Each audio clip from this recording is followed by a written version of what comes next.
Hi, my name is Robert Stratton, and this is my case analysis for organizational behavior. The current situation at Symbian Partners is that they're losing many of their better employees to outside forces, the main one being other companies like JNN. Symbian lost one of their best to JNN with Tom Forsyth, and they were on the brink of losing another stellar employee in Adrienne Pearl before the CEO, Helen Gasbarian, promoted her to a new position. The equity theory can be used to explain why Symbian is losing their top talent to other companies because there are larger companies than Symbian in this market, and they have more money uh, to spend on top tier talent like Tom or Adrian.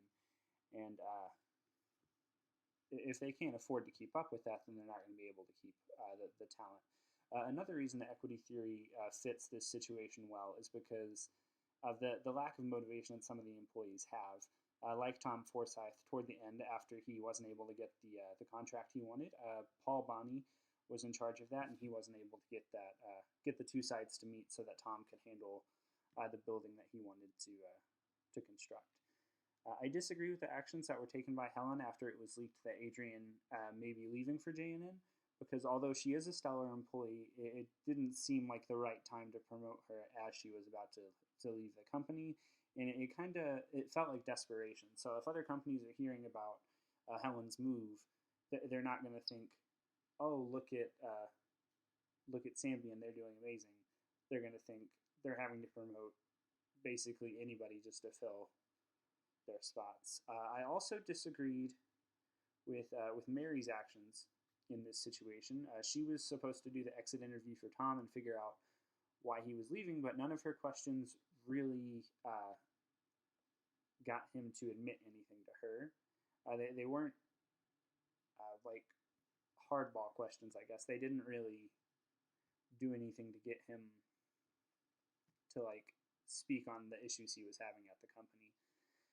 Of the four expert opinions that we had to work with, I thought the best one in this situation was the one provided by F. Lee Branham, because his idea was to have Symbian handle their problems by implementing workout sessions to discuss issues, and to have their employee surveys start going through a third party rather than being done internally.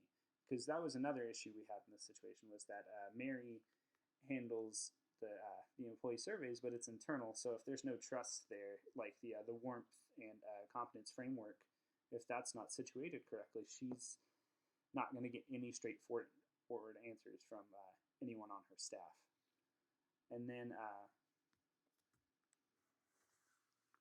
let's see, another thing with the workout sessions was that people would be able to meet in small groups. So you'd have employees, much like the conversation that it showed in the article, where they could get together, they actually discuss the issues, but then they'd be able to present them to a higher up, like the CEO, Helen, rather than having to just kind of sit on the information and then eventually leave the company because they were unsatisfied with what was going on. I thought the worst recommendation we received from an expert was the one we received from Anna Pringle, who suggested that Mary be terminated and that Helen write a weekly blog that would allow for anonymous responses to her so she could fix issues, which in theory would work with a few companies, but I don't believe in this situation it would, because if the warmth and competency framework is not situated correctly, if there's no trust there, they're not going to respond to a survey or a blog that's internal, that's going to their CEO. That's just, it wouldn't work in this case, I don't think. And then firing Mary, I think that's a little extreme, because in the other suggestion we received from Branham, he actually just wanted more help for Mary. He wanted the third party to do the surveys, which would take that off of Mary's plate so she could focus more on retaining staff. Meanwhile, Anna wants to just get rid of her, and I feel like Mary has more to offer in this situation than it seems like in the article, I guess. So the best way for Symbian to start implementing these changes, I think, would be to almost immediately start doing these work sessions. They would need to get these set up and start having time during the day for these teams to meet so they could actually discuss the issues.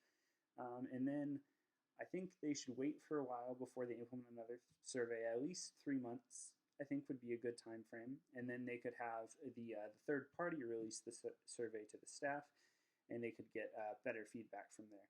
And if that feedback doesn't match what they got on their internal survey, they know that they need to work on their warmth and competency framework in this situation.